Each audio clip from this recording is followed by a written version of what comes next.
పూజిత brand oil. ఈ oil వల్ల దేవాలయాల్లో పూజారులకు అస్వస్థతకు గురవుతున్నారు. అదేవిధంగా ఇళ్లలో ఉన్న ఆడవాళ్లకు శ్వాసకోశ వ్యాధులు వస్తున్నాయి. గతంలో మా మల్లికార్జున స్వామి డోను ముక్తేశ్వరాలయ ప్రధాన అర్చకులు ఈ నూనె వల్ల ఊదిబత్తుల వల్ల తన అనారోగ్యానికి గురయ్యి డోన్లో ఆచార్య హాస్పిటల్కి పోవడం జరిగింది. అయ్యా నువ్వు ఆ రోజు ఆచార్య హాస్పిటల్కి పోయినావు కదా, ఏమైంది? ఎందుకయ్యా మీకు అది అయినది ఆరోగ్యం? నూనె ఈ నూనెలు ఈ పొగ, విపరీతమైన పొగ ద్వారా పూజారి ప్రధాన అర్చకులు ఇలా నిత్యము ప్రతిరోజు తన కర్తవ్యం కుటుంబ భారాన్ని కూడా పక్కన పెట్టి దేవాలయం కోసమే నిత్యం పూజలు చేస్తున్న ప్రధాన అర్చకులు శ్రీ మల్లికార్జున స్వామి అస్వస్థతకు గురయ్యి ఆయన వెంబడి నేను కూడా పోయినాను. వాసుదేవ ఆచార్య దగ్గర దాదాపు 3,000 రూపాయలు బిల్లు కూడా కావడం జరిగింది. డాక్టర్ సలహా ఏమంటే కల్తీ నూనెలు అగరబత్తులను దూరం పెట్టి మీరు ఉండాలా, దానివల్లనే ఈ యొక్క అనారోగ్యానికి గురి కావడం జరిగిందని చెప్పి తెలియజేసినాడు. ఈ దాదాపు 12-13 మంది పూజారులు తాలూకా లెవెల్లో మాకు ఫిర్యాదు చేయడం జరిగింది. పూజిత ఆయిల్ అనేది ఒకసారి పరిశీలన చేయాలా, దాంట్లో ఏమైనా కెమికల్స్ ఉన్నాయా, లేకపోతే విష పదార్థాలు ఏమైనా ఉన్నాయా, ఒకసారి ఇంట్లో దీపం వెలిగిస్తే ఇల్లు మొత్తం బూజు ఇదవుతుంది. నేను ఒక నూనె తీసుకుపోయి బాడీలు అఖండ చేసి పెడితే తెల్లవారి లోపల మొత్తము తెల్లగా ఉన్న గోడలన్నీ నలుపు అయినాయి. దాంతోపాటు నేను కూడా అస్వస్థకు గురి కావడం జరిగింది. కనుక వెంటనే ఆయిల్ కానీ ఈ మిగతా వస్తువులు ధూపదీపానికి సంబంధించిన వస్తువులు ఏమన్నా ఉంటే అవి పరిశీలన చేయాలని చెప్పి జాయింట్ కలెక్టర్ గారు కూడా మేము రిక్వెస్ట్ చేస్తున్నాము.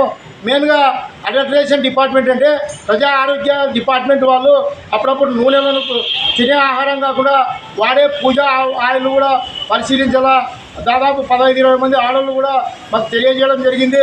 కనుక పూజిత బ్రాండ్ ఆయిల్ని ఒకసారి అధికారులు పరిశీలన చేసి దీంట్లో లోపాలు ఉంటే ఆ లోపాలను సరిదిద్దుకోమని చెప్పి వర్తక వ్యాపారస్తులకు తెలియజేస్తూ వెంటనే ఈ పూజిత ఆయిల్ని బ్యాన్ చేయాలని చెప్పి సందర్భంగా నంద్యాల జిల్లా ప్రభుత్వ vigilance committee member AE Nagaraju Goud ఇది రిక్వెస్ట్ చేస్తున్నాం.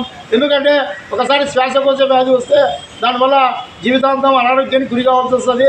దానికి ఆపరేషన్లు లేవు, హార్ట్ ఆపరేషన్ ఉంది, ఆ తర్వాత కిడ్నీ ఆపరేషన్లు ఉన్నాయి. కానీ శ్వాసకోశ వ్యాధులకు లివర్ ఇటువంటివి చెడిపోతే క్యాన్సర్ బారిన పడే పరిస్థితి కూడా ఉంది. కనుక ఇప్పుడే దయచేసి పూజారికి నాకు కూడా జరిగిన దీన్ని మీకు దృష్టి చేస్తున్నాను. వెంటనే ఈ ఆయిల్ని దయచేసి వినియోగదారులు, ప్రజలు, పూజారులు ఎవరు ఈ ఆయిల్ వాడకూడదని చెప్పి ఈ సందర్భంగా తెలియజేస్తున్నాం. ఈ ప్రభుత్వం కూడా మసీదులకు, చర్చిలకు 5,000 డబ్బులనే ఇస్తుంది. వాళ్ళకైతే దీపం ఉండదు, నూనె ఉండదు, ఏముండదు. వాళ్ళ అనారోగ్యానికి గురిగారు.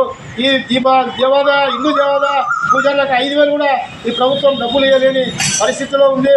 కనుక దయచేసి ఈ 5,000 ఇస్తే ఇటువంటి రోగాలకు బారిన పడినప్పుడు ఉపయోగపడతాయని చెప్పి తెలియజేస్తూ ఈ కార్యక్రమానికి ముఖ్య అతిథులుగా ఆలా శ్రీరాములు గారు, తర్వాత చించనగుడి వెంకటేశ్వర్లు గారు, ఆదినారాయణ గారు వచ్చి వాళ్ళు కూడా మాకు ఇటువంటి సమస్యలు తలెత్తకూడదని చెప్పి వాళ్ళు మాకు సంఘీభావన తెలిపినందుకు వాళ్ళకు కూడా ధన్యవాదాలు తెలియజేస్తూ ఈ కార్యక్రమానికి మాకు చైతన్యించిన రాము గారికి కూడా ఉత్తమ ఇది భక్తుడుగా ఆయన మాకు ఈ కార్యక్రమానికి చైతన్యించినందుకు దయచేసి ఒకసారి పూజిత ఆయన చూసి కొనుగోలు చేయండి అని చెప్పి సందర్భంగా తెలియజేస్తున్నాను.